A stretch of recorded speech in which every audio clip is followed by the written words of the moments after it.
There's so much political fornication in this nation of ours, you know, where you've even got Harold Wilson saying 2 years ago, oh no, don't implement the Act, and he was against it, but we've never heard from him since, and there's been so many authorities in this nation said, no, not on your life shall we implement the Housing Finance Act, but yet they have. There's so much fornication floating about on this, but not in Claycross.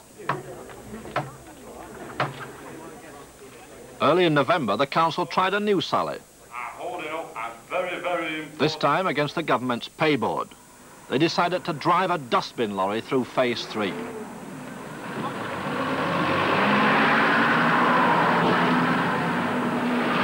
They ordered their officials to give the 94 council workmen, bin men, grave diggers and street sweepers a 33 1/3% pay rise. These men are efficient. They're as efficient as any other council workman in the authority. I work for a council called Tory Control, although, and I'm pampered with bonus schemes. Every Friday afternoon, I am bogged down for 2 hours of filling forms in. And at the end of the fortnight later, when I get my bonus, it might be a few pence or a few pounds, depending on what I've done, because it's a mean-tested bonus scheme. We don't believe in that. These men have asked for a 33 1/3% across-the-board payment to all staff. And we as socialists, in a world where we're living in increased prices, prosperity, as Teddy calls it, for one and all, you know, you ask me, is £25 a week going to cripple the nation for somebody to live on a decent wage to live in this type of society? I say not. And if the pay board want to challenge on that one, then let Frank Figures and anybody else come up here and sort it out with the men who's concerned. That's why we back them up. They're living up this way, does all work. They fetch us off the dole. They fetch us off the dole. Ah, I'm not 2 years. Till I seen David, he fetched me off. The lads were happy, but down at the council offices they were snagged. Clark and the senior officials were worried about handing out money that the pay board said was against the law. Clark wanted a minute, saying he was acting under duress. All he got was more duress from his employers for believing what he read in the newspapers. We were placed under duress by certain statements of the press, and surely, Mr. Green, in over 15 years of working in a local authority, you're not going to let the press decide or dictate to what goes into the minutes of this council. What goes into the minutes of this council is decided by a collective body of individuals or group of people who are elected by the representatives, including yourselves. So I should, in no shape or form, and no officer in here, that if they pick the press up tomorrow and it says, Mr. Green said so-and-so, his lip may not have ever moved, but you just laugh it off, as you have done many, many times before. But the laugh was on the council. All the officials went on strike and won. Sooner, like I say, sooner we get rid of them, the better it'll be for us. And it's a shame they've had to come back, but the council have had to back down to look after our wives and kids. Not just through us, just men, wives and kids, that's what I want to tell to They've thought about our families. They've gone out their way to help us again. Same as when they set us on. The council? They found work in Claycross and they set all these men on. The 11 Claycross councillors saw the old year out in typically defiant mood. They had a go at the government's emergency orders. Their Christmas tree had, naturally, more lights on it than ever. In the streets, the debate carried us into 1974. It's not the 11 councillors of Claycross that told that money, it's us. You and me. Yes, We're the ones that told that money. And if you'd have been felt in that mind, why didn't you pay it from the beginning? Because that's what you ought to have done. Because they've never put it on. We've never been approached to pay that pound. You could have paid it. Oh, no, we've never been approached to pay that pound. You could have paid it, and if you'd felt that much about it, you should have paid it. Not let these councillors carry for you, and a lot more besides. I pay 25 shillings a week. The average council house rent in Claycross is £1.50 a week. Soon the rates will be higher than the council rent. Like Derbyshire is. Derbyshire is the last outpost of the white man. And this is the last outpost for the Labour Party.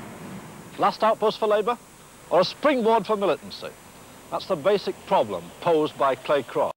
Labour rebel Dick Taverne argues for a lot of moderates when he claims that militancy by the left and civil disobedience by the left is dangerous because it can only produce a more powerful, a more disastrous disobedience by the right. On the other hand, the Claycross 11 are evangelists for kids who need milk, for pensioners who need comfort, and for council house tenants for whom £1 a week is a lot of money. All these are the kind of people who can't afford to wait round for the outcome of an abstract debate on the rule of law. It's because the gulf between these two viewpoints is so sharp and the disagreement so fundamental that we think it right to bring you the protagonists in full flow without interposing a reporter. Because it's views like those of Dick Taverne and David Skinner, views that are passionately held, which are forcing a confrontation on a basic issue in British politics. How far must people obey laws they can't stomach? David Skinner is 28. He comes from a family of rebels against authority, a family steeped in the traditions of militancy. See, feelings run very high in Claycross. First, we get a mandate from the electorate, and that is an illegal opinion, in a nutshell. Then we get the opinion of our local MP, Tom Swain, who tells us in no uncertain manner that if you have received a mandate from the electorate, you are also carrying out the policy of the party what we represent. So even in that, we regarded ourselves not outside the law, but as carrying out the party policy. The local government is not just about entertaining business people and having parties and roundabouts and chauffeur-driven cars and chains of office. It's about things like this here, the people and what they live in. And if the houses aren't fit, in our opinion, of a public health inspector, etc., then we pull the houses down. You see, this school milk business, there's nothing illegal by what we're doing and providing it. Apart from having a mandate from the electorate to provide it, we must remember that when Margaret Thatcher took this milk away from the kids in 1970, we quickly put it right. We used the 1960 Financial Provisions Act, something which a Labour government actually put there, used a penny rate product, and from then on we supplied free school milk to every kid. Every kid at the back of me here has yet received a bottle of milk for the last 3 years, never gone without one. So that's something commendable, and that's just an extension of the social service socialism which we out in Claycross.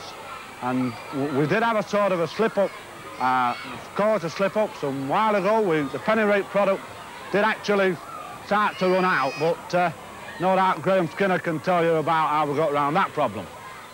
We decided that the only way to get round this was to increase the chairman's allowance from a poultry